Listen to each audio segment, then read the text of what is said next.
মহাভারতের কথা অমৃত সমান প্রবীর চ্যাটার্জি বলে শোনে পুণ্যবান। নমস্কার আপনাকে। মহাভারতের কথার একবিংশাধিক শতম পর্বে আপনাকে স্বাগত। এর আগের পর্বে শুনছিলাম অক্রূর এসে পৌঁছেছেন নন্দগোপের বাড়িতে। যুবক কৃষ্ণকে দেখে মুগ্ধ হয়েছেন তিনি। এও বুঝেছেন কৃষ্ণ বলরামকে ব্রজভূমি থেকে উপরে নিয়ে যেতে চাইলে ব্রজজনের পক্ষ থেকে বাধা আসবে। সেই কারণে কংসের আদেশ এবং নিমন্ত্রণ খুব সংক্ষেপে সেরে ফেলেই কেন সেখানে কৃষ্ণের যাওয়া প্রয়োজন সেই প্রসঙ্গে এলেন, এবং তা এলেন খুব আবেগঘন পরিবেশ তৈরি করে। অক্রূর পুত্রহারা বসুদেব দেবকীর কথা তুলে কৃষ্ণকে বললেন, তোমার পিতা বসুদেবের কাছে তোমার একবার যাওয়া দরকার। তিনি বৃদ্ধ, তার উপরে কংসের অত্যাচারে তিনি সবসময় আতঙ্কিত হয়ে থাকেন। তার মধ্যে তোমরাও সেখানে থাকো না, সেই জন্য চিন্তায় চিন্তায় তার ঘুম আসে না।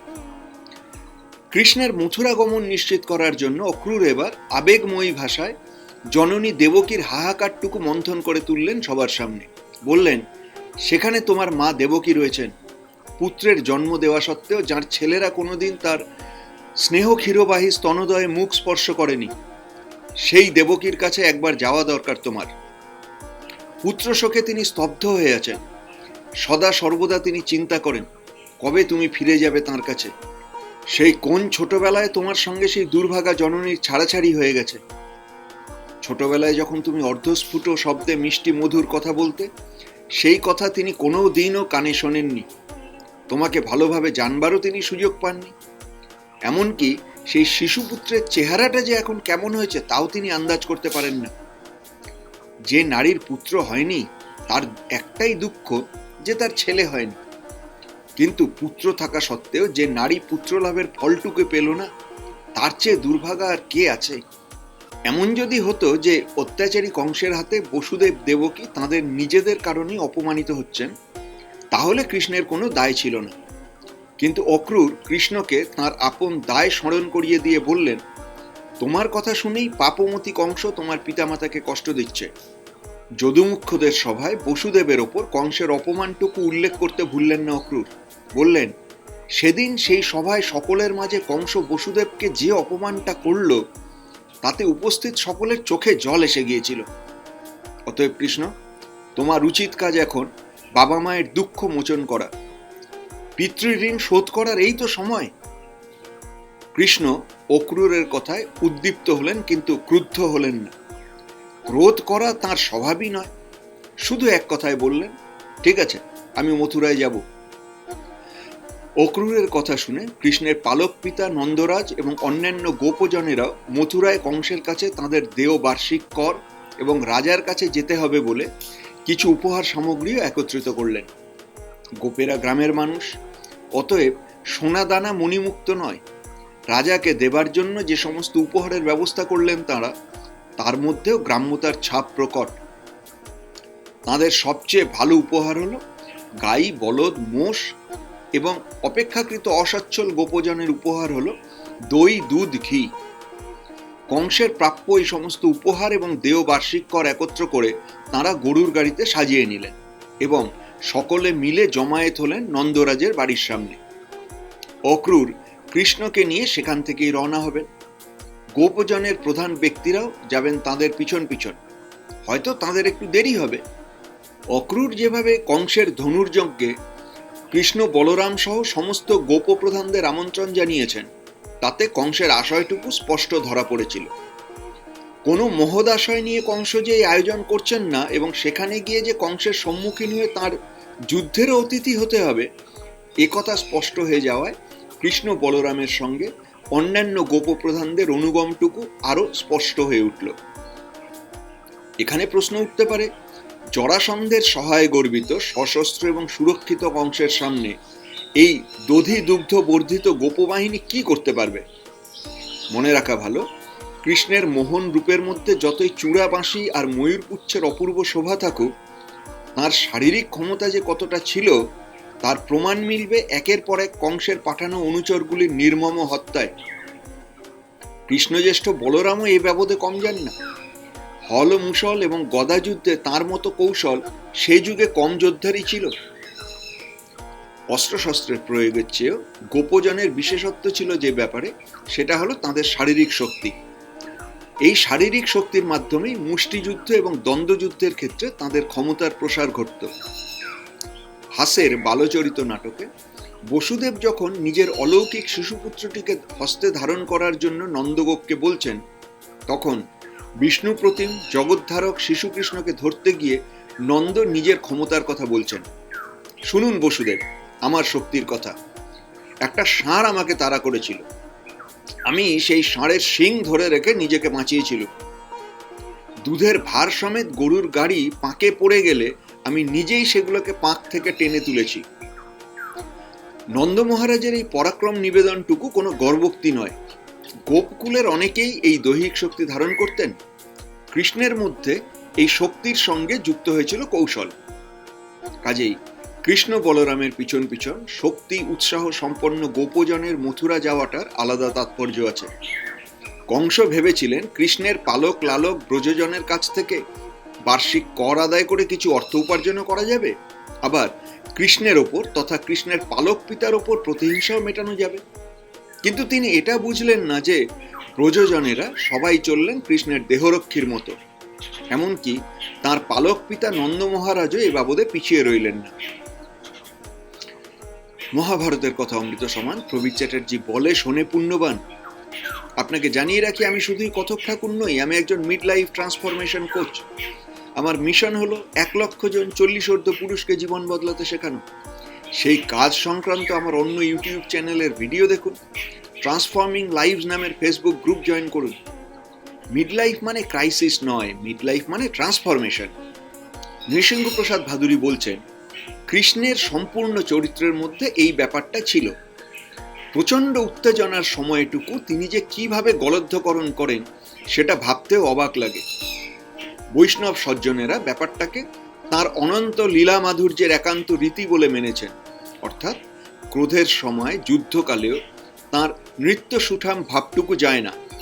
তার চূড়া বাসি, চাঁচর চুলের ঠমক গমকও প্রায় অবিকল থাকে। মধুর রসের পূর্ণ প্রকাশ কৃষ্ণের স্বরূপ এবং স্বধর্ম বলেই বৈষ্ণব ঠাকুরেরা এমন মধুর ব্যাখ্যা করেছেন। কিন্তু ঘটনা হলো, মহাভারত, হরিবংশ ইত্যাদি যেসব গ্রন্থে কৃষ্ণের মধুর ভাবের চেয়ে তাঁর ঐশ্বর্য প্রধান মূর্তিটি বেশি প্রকট হয়ে উঠেছে, সেখানেও কিন্তু কৃষ্ণকে খুব হঠাৎ ক্রুদ্ধ হতে দেখা যায় না। কোনো প্রক্রিয়াতেই তিনি অতি কোপন ভ্রুকুটি কুটিল হয়ে ওঠেন না। এই যে অক্রূর এসে তাঁর পিতার উপর কংসের অবিচার অত্যাচারের বর্ণনা করলেন, তাতে কৃষ্ণের অন্তর্গত ক্রোধ বাইরে তেমন প্রকট হলো না। তিনি বললেন, ঠিক আছে, আমি মথুরায় যাব। কৃষ্ণের এই অবিক্রিয় ভাবটুকু মাথায় রেখে তার অনুগমনকারী গোপ প্রধানদেরও ভাব বিচার করা দরকার। আপাত কারণ তো রইলই, গোপজনেরা কংস রাজার জন্য নজরানা নিয়ে যাচ্ছেন বার্ষিক কর। কিন্তু এই আপাত নিরীহ অনুগমনের পিছনেও আরো একটা অপ্রকট ভাবও আছে, এবং তা কৃষ্ণের ক্রোধের মতোই অপ্রকট। এমনিতে কি ভাববো আমরা, আহা গোপ সমাজের লোক বড় সাধাসিধে, কংসের আদেশ এলো আর অমনি নজরানা নিয়ে রওনা দিলেন তারা। হ্যাঁ, তারা যে সরল সাদা তাতে ভুল নেই, কিন্তু তাই বলে তারা যুদ্ধবিগ্রহ কিছুই জানতেন না, সবাই শুধু শারীরিক শক্তিতে কুস্তিগিরি আর মুষ্টিযুদ্ধ করতেন, এমন ভাবার কোনো কারণ নেই।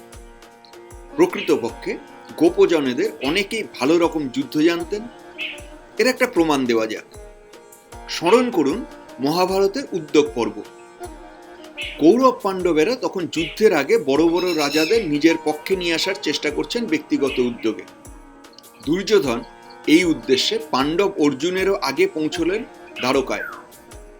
যুদ্ধবাজ দুর্যোধন নিরস্ত্র কৃষ্ণকে চাননি, বরঞ্চ তার বিকল্প হিসাবে চেয়ে নিয়েছিলেন নারায়ণী সেনা। নারায়ণী সেনার যুদ্ধ ক্ষমতা কৃষ্ণ নিজ মুখেই বর্ণনা করেছেন, কিন্তু একথা কেউ খেয়াল করল না যে নারায়ণী সেনা কিন্তু দ্বারকা মথুরার যুদ্ধোন্মাদ সৈনিকদের নিয়ে তৈরি হয়নি। অথবা যদি দ্বারকা রাজধানীতেই সৈন্যদলের অবস্থিতি থেকেও থাকে, তবুও এরা দ্বারকার দেশজ মৌলবল নন। এই সৈনিকদের আহরণ করা হয়েছে গোপজনের মধ্যে থেকে, এবং যাদের সঙ্গে মথুরা দ্বারকার সম্পর্ক ছিল ঘনিষ্ঠ।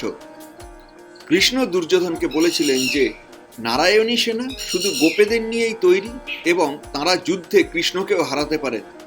নৃসিংহপ্রসাদ ভাদুরীর ধারণায় কৃষ্ণ যখন মথুরা দ্বারকায় প্রধানতম ব্যক্তি হিসাবে গণ্য হয়েছেন, তখনও তিনি তাঁর পূর্ব পরিচিত গোপদের যুদ্ধ ক্ষমতা ভুলতে পারেননি এবং সেই কারণে তিনি পরবর্তীকালে নিজেরই তত্ত্বাবধানে এবং নিজেরই প্রশিক্ষণে একটি সৈনিক দল তৈরি করে তার বিশেষ নামকরণ করেছিলেন নারায়ণী সেনা, অর্থাৎ আমাদের ভাষায় নারায়ণ রেজিমেন্ট।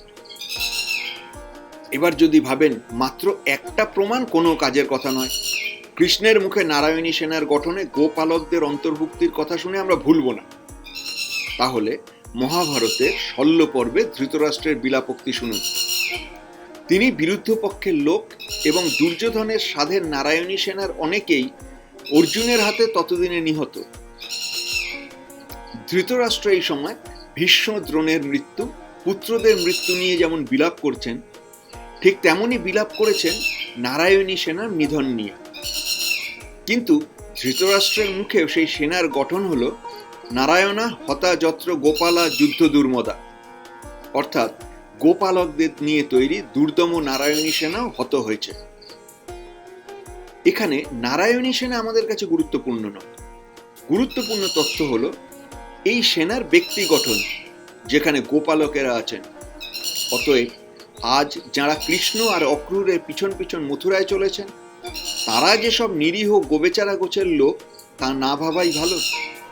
বরঞ্চ কৃষ্ণের এই অনুগামী জনেরা কংসের সঙ্গে যুদ্ধকালে কৃষ্ণের সহায় হবেন, এটা ভাবাই ভালো। যাই হোক, বৃন্দাবনের গোপ পরিবার সঙ্গে নিয়ে কৃষ্ণ বলরাম অক্রূরের রথে চললেন। সেই সকালে চাঁদের মধুর প্রভা ক্ষীণ থেকে ক্ষীণতর হয়ে তার রূপ মাধুর্য নষ্ট করে দিল, আর সূর্য তীক্ষ্ণ থেকে তীক্ষ্ণতর হয়ে দীপ্তিময় হয়ে দেখা দিল আকাশ ব্যপ্ত করে। প্রকৃতির পরিবর্তনের মধ্যে কৃষ্ণের জীবনেরও মিল আছে যেন। ব্রজ বৃন্দাবনের গ্রাম্য সরলা আহিরিনীদের প্রেম, যশোমতীর স্নেহ, শ্রীদাম সুদাম সুবল সখার বন্ধুত্ব, সবকিছুর মধ্যেই চাঁদের স্নিগ্ধ কোমল মাধুর্য মেশানো ছিল। সেই মধুর রসের নিবেদন প্রভাহীন হয়ে পড়ল অক্রূরের আক্রমণে। স্থলাভিষিক্ত হলো বীর রস। এই মথুরা গমন থেকে কৃষ্ণের প্রকাশ ঘটবে সূর্যের ভাস্বরতায়।